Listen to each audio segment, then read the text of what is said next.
वातावरण खूप छान राहायचं. घरामध्ये संस्कार होते, घरामध्ये सद्भाव होते. घरामध्ये सकाळी उठल्यापासून तर संध्याकाळपर्यंत घरामधली मोठी माणसं, आजी आजोबा, आई वडील, मुलांना चांगलं वळण लागलं पाहिजे. मुलगा शाळेत जाण्याच्या अगोदर तो घरामध्ये संत श्री गुलाबराव महाराजांनी शिक्षणाची जी व्याख्या केली आहे, सुसंस्काराचं दान देतं ते शिक्षण. ते सुसंस्काराचं दान देण्याचं कार्य आई वडील करायचे.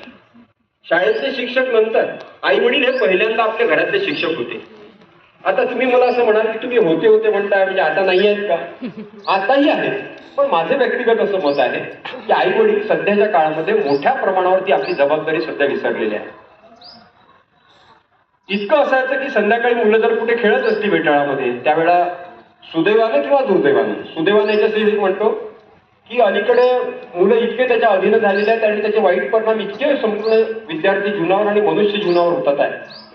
त्या मोबाईलच्या विषयी असं म्हणतो की सुदैवानं त्यावेळेला नव्हता, पण दुर्दैवानं असं म्हणतो की आता तुम्ही जे काही कदाचित शिकण्याकरता तुम्हाला कोणावर अवलंबून राहावं लागत नाही, तुम्ही स्वतः मोबाईलचा उपयोग करून तेवढं जगातलं सगळं ज्ञान आत्मसात करू शकता. आता त्याचा वापर कसा करायचा ते आपल्यावर आहे. तो आता सध्या आपला मुख्य महत्वाचा विषय नाही. पुढे आपण जेव्हा एकमेकांशी बोलत राहू त्यावेळेला जर योग आला तर त्या विषयावर आपण बोलू. पण असं सगळं वातावरण होतं. मुलं खेळायला जायची, वेटाळ म्हणायचं त्याला, जसा पुरा म्हणतात, तसं त्या वेटाळामध्ये खेळायला जायची. आणि संध्याकाळ झाली की मुलांना आपल्या आईवडिलांची आठवण्याची धाक वाटायचा. केवळ आईवडिलांची नाही तर त्या वेटाळातले जे इतर मोठी माणसं आहेत त्यांचा देखील धाक वाटायचा.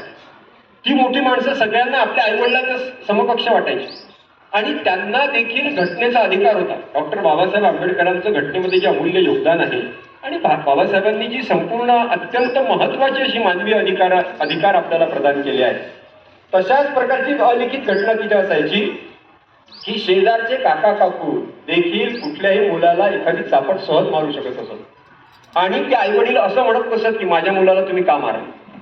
ते म्हणत असत की अजून एक मारायला पाहिजे. इतकं सगळं आत्मीयतेचं अकृत्रिम. मी पलीकडे काय म्हणतो लक्ष द्या. काही मुलं मुली खूपच जास्त लक्षपूर्वक ऐकत असल्यामुळे मला खूप छान वाटतंय. याचं वातावरण असं होतं की ते एक विस्तारित कुटुंब होतं. इंग्रजीमध्ये ते एक्सटेन्शन फॅमिली होती.